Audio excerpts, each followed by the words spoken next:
राधे राधे दोस्तों, जय श्री कृष्णा। स्वागत है आपका हमारे चैनल पर। चलिए आज जानते हैं माघी चतुर्थी के बारे में। और इसे बड़ी चतुर्थी के नाम से भी जाना जाता है। कई जगह इसे तिल चौथ का व्रत भी कहते हैं। तो आइए जानते हैं इस व्रत के शुभ मुहूर्त के बारे में, पूजन के समय और चंद्रोदय यानी चंद्र दर्शन कब होगा उसका समय भी जानेंगे। इन सभी के बारे में आज जानते हैं। प्रत्येक मास के कृष्ण पक्ष और शुक्ल पक्ष की चतुर्थी को गणेश चतुर्थी का व्रत धारण किया जाता है। शुक्ल पक्ष में पड़ने वाली चतुर्थी को विनायक चतुर्थी और कृष्ण पक्ष में पड़ने वाली चतुर्थी को संकटी चतुर्थी के नाम से जाना जाता है। माघ चतुर्थी को इसी जो कि बड़ी चतुर्थी के नाम से भी जाना जाता है। माघ मास के कृष्ण पक्ष की जो चतुर्थी तिथि व्रत पड़ता है उसे माघी चतुर्थी या तिल चौथ के या तिलकुटा चौथ के आदि के नामों से भी जाना जाता है। यह व्रत जो कि सभी प्रकार के विघ्न और बाधाओं को दूर करने वाला होता है। पुत्र की रक्षा हेतु इस व्रत को धारण किया जाता है तथा सभी प्रकार के मनोवांछित फल के प्राप्ति हेतु इस व्रत को किया जाता है। और यह व्रत सभी मनोकामनाओं पूर्ण करने में बड़ा ही फलदायी माना जाता है। इस दिन विशेष प्रकार से भगवान गणेश जी के साथ चौथ माता का भी पूजन करना चाहिए। और फिर चंद्रोदय होने पर चंद्र देवता को कच्चे दूध या जल से अर्घ्य प्रदान करने के बाद गंध पुष्प दीप आदि पूजन करके इसके बाद व्रत पूर्ण माना जाता है। माघ मास कृष्ण पक्ष की चतुर्थी तिथि प्रारंभ का समय हो रहा है 17 जनवरी 2025 दिन शुक्रवार सुबह 4:08 पर। और चतुर्थी तिथि जो कि समाप्त हो रही है वह है 18 जनवरी 2025 दिन शनिवार सुबह 5:32 पर। चतुर्थी तिथि की समाप्ति है तो चंद्रोदय के हिसाब से इस व्रत को सभी भक्तजन 17 जनवरी 2025 के दिन यानी शुक्रवार को किया जाएगा। 17 जनवरी को ब्रह्म मुहूर्त का समय हो रहा है 5:27 से और सुबह 6:21 तक यह रहेगा। सूर्योदय का समय हो रहा है 6:46 और सूर्यास्त का समय हो रहा है 5:32 पर। चंद्रोदय का समय जो कि चंद्र दर्शन जिस समय आप कर सकते हैं वह समय है 17 जनवरी को रात्रि 8:48 पर, जो कि अलग अलग स्थानों पर अलग अलग समय पर होगा। इससे के बाद आप पूजन का कार्य संपन्न करके चंद्र देवता को अर्घ्य प्रदान करके व्रत को पूर्ण कर सकते हैं।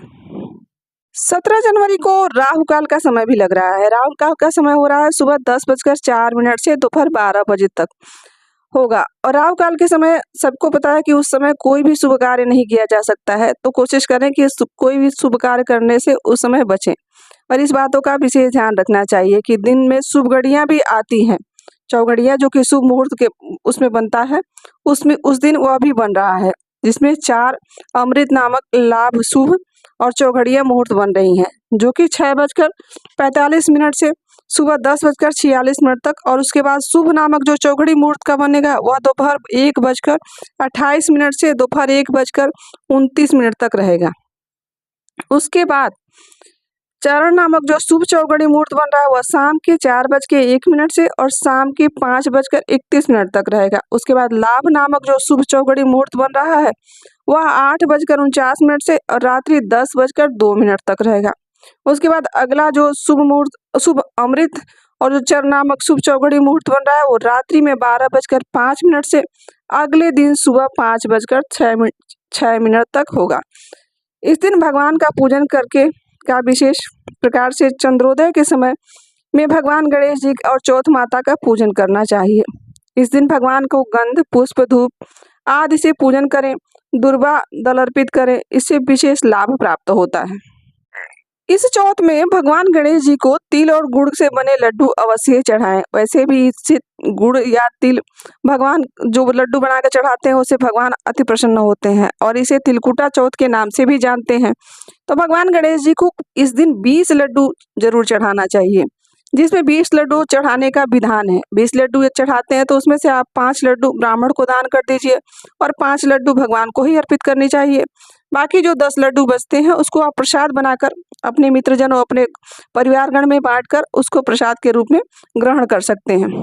कई कई जगहों पर इस दिन गणेश जी को कंद, गुड़, गाजर और बहुत सारी चीजें अलग अलग जगह पे अलग अलग चीजें चढ़ाने का प्रावधान है। हाँ, परंतु भगवान श्री गणेश को कुछ भी भोग लगाने से पहले यह ध्यान रखिएगा कि भगवान श्री गणेश जी को तुलसी दल नहीं चढ़ता है, वह वर्जित है। जो भी स्त्री या पुरुष जो भी इस व्रत को धारण करते हैं वो ध्यान रखने योग्य बातें यह है कि आप सात्विकता का पालन जरूर करें। ब्रह्मचर्य का पालन करना चाहिए उस दिन, और रात्रि में उपवास रखते हुए व्रत को धारण करना चाहिए। विशेष करके इस व्रत को निर्जला ही रखा जाता है, और चंद्रोदय के बाद जब चंद्रमा को अर्घ देकर और भगवान गणेश जी की पूजा समाप्त करने के बाद ही जल ग्रहण किया जाता है। तो दोस्तों, यह थी संकटी चौथ से जुड़ी हुई कुछ छोटी मोटी जानकारियाँ। आशा करती हूँ कि आपको आज की वीडियो अच्छी लगी होगी। यदि वीडियो अच्छी लगी हो तो कमेंट करके अवश्य बताएं, और हमारे चैनल से भी जुड़ जाइए। यहाँ तक बने रहने के लिए आप सभी का दिल से आभार। बहुत बहुत धन्यवाद। मिलते हैं किसी और कथा और कहानी और ऐसी ही जानकारी के साथ। राधे राधे। जय श्री कृष्णा।